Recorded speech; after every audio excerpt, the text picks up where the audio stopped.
안녕하세요. 차원이 다른 부동산 콘텐츠 대왕부동산TV의 제동식입니다. 이번 영상의 주제는 이 상생 임대인에 대한 비과세 특례, 그리고 월세 세액공제, 그리고 계약갱신이 거절된 그 집의 임대차 정보 교부에 대한 내용입니다. 이 세입자를 위한다는 취지는 좋습니다. 하지만 이 세부 내용을 들여다보면 고민의 흔적보다는 당장의 생색내기에 불과하다라고 느끼실 겁니다. 지금 말씀드리는 내용들은 내년 2월 중순쯤 관련법 시행령이 개정될 예정이고 그 전 계약부는 소급 적용한다고 합니다. 그럼 지금 바로 시작하겠습니다. 시작하기 전에 구독과 좋아요, 알림 설정 꾹 눌러주세요. 이번 주 월요일이었죠. 12월 20일 날 2022년 경제정책 방향 발표가 있었습니다. 이 내용에서 이 부동산과 관련된 내용만 간추려봤습니다. 크게 세 가지가 있었는데요. 상생 임대인, 그리고 세입자에 대한 월세 세액공제, 그리고 계약갱신이 거절된 임차인에게 임대차 정보를 제공한다라고 하는 내용입니다. 하나하나 자세히 살펴보겠습니다. 먼저 상생 임대인 인센티브 한시 제공입니다. 이 상생 임대인이란 용어가 생소할 텐데요. 이 뒤에 자세히 설명드리겠습니다. 이 상생 임대인이 해당 계약을 2년간 유지 시에 이 양도소득세 비과세 특례를 적용해 주겠다고 합니다. 이 내용은 이 실거주 요건이 있습니다. 이 조정대상 지역인 경우에는 1세대 1주택자인 경우에 실거주 2년을 해야 비과세 특례 적용을 받죠. 이때 이 실거주 요건 2년 중에 1년을 충족한 것으로 인정해 주겠다라고 하는 내용이 있습니다. 이 실거주 요건은 조정대상 지역에만 있는 거죠. 이 양도세 비과세 특례 적용을 받으려면 이렇게 되어 있습니다. 이 경제정책 방향 발표를 했던 12월 20일부터 내년 12월 말일까지 기간이고요. 신규 계약, 그리고 갱신 계약에 해당이 됩니다. 이 갱신 계약은 임대인과 임차인이 서로 합의를 해서 갱신 계약을 했거나 계약 갱신 청구권을 사용해서 갱신 계약을 했거나 그리고 이 갱신권 사용이 아닌 묵시적 갱신, 이렇게 세 가지 모두 다 해당이 됩니다. 그래서 이 신규 계약과 이 세 가지의 갱신 계약인 경우에 대상 주택은 1세대 1주택자가 보유한 주택입니다. 그리고 그 임대 개시 시점에 그 집값은 이 공시가격이 9억 원이 넘으면 안 됩니다. 1세대 1주택자 집 중에 공시가격 9억 원 이하의 집만 상생 임대인 제도에 해당이 됩니다. 그렇다면 상생 임대인이 뭔지 자세히 알아보겠습니다. 이렇게 되어 있습니다. 임대료를 이 직전 계약 대비 5% 이내로 인상한 임대인을 말합니다. 그리고 여기에 이 5% 이내로 인상한 거 말고 기존과 동일한 계약으로 했다거나 또는 기존 계약보다 임대료가 내려간 경우 이 모두가 해당이 됩니다. 자, 이 모두에 해당되는 임대인이 바로 상생 임대인인데요. 여기에서 이 직전 계약이라고 하는 게 구체적으로 나와 있습니다. 이 직전 계약은 이렇습니다. 1번과 2번 이 두 가지 요건을 모두 다 만족을 해야 되는데요. 이 직전 계약이라고 하는 것은 이 기존의 임대차 계약이 있었어야 합니다. 그리고 이 기존 계약은 1년 6개월 이상 유지가 되어야 이게 바로 기존 계약으로 인정이 됩니다. 6개월이나 1년 이런 정도의 임대 기간의 계약은 이 직전 계약에 해당이 되지 않습니다. 그리고 여기 하나 더 제외되는 계약이 있습니다. 이 주택을 매수한 후에 신규로 체결한 임대차 계약, 이 경우는 제외입니다. 또한 주택을 매수하고 임대차 계약이 있었던 계약을 승계받은 경우 그 승계받은 임대차 계약도 역시 직전 계약에 해당이 되지 않습니다. 이 신규로 체결한 임대차 계약이라고 하는 것은 매수인이 입주하지 않고 새로운 임대차 계약을 체결한 건을 말합니다. 그래서 이 직전 계약 대비 5% 이내로 인상한 임대인, 이게 바로 상생 임대인인데요. 다시 한번 말씀드리면 기존 계약이 있었어야 되고 그 기존 계약은 1년 6개월 이상 유지가 되고 있었어야 되고 그리고 매매로 취득한 거였다면 이 매수 후에 이 신규 체결한 임대차 계약은 해당이 되지 않고 그리고 승계받은 임대차 계약도 해당되지 않습니다. 상당히 좁혀지죠.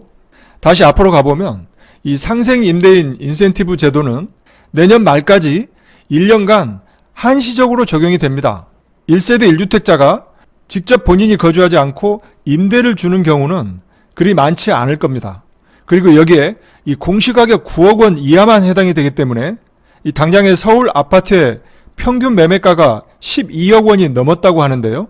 실거래가 12억 원에서 14억, 15억 정도 그 사이 정도가 이 공시가격 9억 원에 해당이 되는데요. 그렇다면 서울의 절반 정도의 아파트가 여기에 해당이 되지 않습니다. 그리고 이 실거주 요건 1년을 충족한 것으로 인정을 해준다고 하는데요. 2년 중에 1년만 충족이 되면 1년을 들어가서 살아야 되는데 과연 1년만 살 사람이 누가 있겠습니까? 대부분 2년 이상을 거주하려고 하겠죠. 그렇다면 이 실거주 요건 2년을 모두 충족한 것으로 인정을 해준다라고 했다면 아마 상당히 반응이 있었을 겁니다. 두 번째 내용입니다. 이 월세 세액 공제율을 한시적으로 상향해준다고 합니다. 이 신규 임대차 계약 시에 전세를 반전세로 전환이 되는 이 경우가 많아지고 있는데요. 여기에 따라서 이 월세 부담 완화를 위해서 내년 말까지 한시적으로 상향을 해주겠다고 합니다. 현재는 10 내지 12%가 적용이 되는데요. 그것을 12%에서 15%로 2 내지 3%를 상향해준다고 합니다. 이 현재 월세 세액 공제의 개요입니다.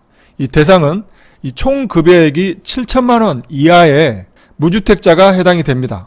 그리고 이 국민주택 규모 85제곱미터 이하여야 되고요. 또는 기준시가 3억 원 이하의 주택이 해당이 됩니다. 그리고 여기에 이 총 급여액이 5,500만 원 이하인 경우에는 월세 세액 공제율이 12%가 적용이 되고 5,500만 원 초과이면 10%를 적용을 해줍니다. 한도는 연 월세액 750만 원이 한도인데요. 여기에 12% 공제율이 적용이 된다면 최대 90만 원의 지원 효과가 있습니다. 이 내용이 바로 현재 적용되고 있는 월세 세액 공제 내용입니다. 여기에 내년 말까지 이 총 급여액이 5,500만 원 이하인 경우에는 15%를 적용해 주고요. 5,500만 원 초과이면 12%를 적용해 준다고 합니다.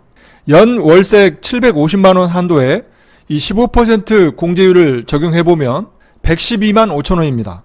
그러면 지금보다 22만 5천 원이 상향되는데요. 이 기대를 할 정도의 큰 효과는 없을 것으로 보입니다. 다음 이 3종 세트의 마지막 계약갱신 과정에 임차인을 보호한다는 내용이 있습니다. 이 계약갱신이 거절된 임차인의 편의 제고를 한다는 측면인데요. 그 내용을 한번 볼까요? 이 교부 대상은 계약갱신이 거절된 임차인이 신청할 때 교부를 해줍니다. 이 교부의 내용은 바로 이렇습니다. 임대차 정보인데요. 확정일자 변경 정보를 교부해준다고 합니다. 이 교부 기관은 그 해당 주택에 지방자치단체에서 교부를 해주는데요. 이 시, 군, 구를 말합니다. 그리고 이 교부 기간은 일정 기간 정기적으로 해주는데요.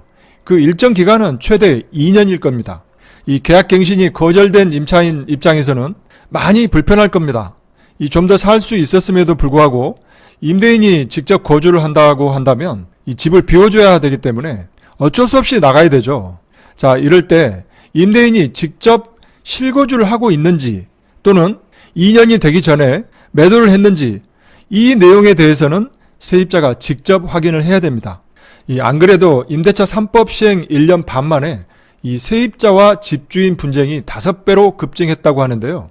계약갱신이 거절돼서 이사를 나온 집에 임대차 정보를 지방자치단체에서 정기적으로 고지해준다고 하면 오히려 임대인과 임차인의 이 분쟁과 반목을 조장하는 정책이 아닐 수 없겠습니다. 이 있는 분쟁도 조정하고 화해를 도모해야 하는 정부가 없는 분쟁을 조장하고 분란을 일으킨다면 정말 이해할 수 없는 대목입니다. 지금까지 말씀드린 이 상생 임대인, 월세 세액 공제, 이 계약갱신 거절에 대한 임대차 정보 제공, 이런 대책들이 과연 임대차 시장에는 어떤 영향을 미칠지 한번 보겠습니다. 먼저 상생 임대인인데요. 이 상생 임대인의 적용 대상은 아마 소수일 겁니다. 그렇다 보면 이 시장에 미치는 영향은 미미할 것입니다. 1주택자이고 그리고 공시가격이 9억 원 이하이고 기존 계약이 1년 6개월 이상 유지되었을 때 이 상생 임대인의 적용 대상인데요. 상당히 까다롭습니다. 또한 이 다주택자에게 상생 임대인 혜택을 줬어야 아마 그 효과는 매우 컸을 겁니다. 그런데 이 임대차 시장의 공급자 역할을 하고 있는 다주택자를 제외하고 임대차 정책을 편다면 아마 임대차 시장이 안정되기는 요원할 것입니다. 그리고 이 내년 말까지 한시적입니다. 임대차 입법을 시행한 지 만 2년이 되는 시점이 내년 8월인데요. 내년 8월부터 12월까지 5개월밖에 안 되기 때문에 단기 효과는 거의 없을 것으로 보입니다. 그리고 이 실거주 요건을 1년을 인정해 준다고 했는데요. 2년을 인정한다라고 했었다고 하면 아마 그 효과는 매우 컸을 겁니다. 임대인 입장에서 이 실거주 요건 1년을 인정해 준다고 1년만 거주하고 이 집을 매도할 사람은 거의 없을 것입니다. 그리고 이 계약갱신이 거절된 임차인의 이 편의를 제공하기 위해서 임대차 정보를 제공한다고 하는데요. 아마도 지금보다는 분명 이 분쟁조정위원회 조정 사례가 급증할 것으로 예상이 됩니다. 이 내년에 전월세 시장이 상당히 불안합니다. 정부도 이미 인지하고 있는 것입니다. 내년 하반기에 전월세가가 급등이 예상이 되는데요. 이 현재도 보면 이중 가격으로 인해서 상당히 불만이 높은 상태이죠. 아마 내년에는 더욱더 심각해질 것 같은데요. 이 실패한 정책은 실패를 과감하게 인정하고 폐지하는 게 맞다고 봅니다. 그게 바로 국민을 위한 진정한 정치 아니겠습니까? 오늘 영상은 여기에서 마치도록 하겠습니다. 많은 도움이 되셨다면 구독과 좋아요 버튼 꼭 눌러주시고요. 더 좋은 콘텐츠를 올리는데 큰 힘이 되겠습니다. 감사합니다.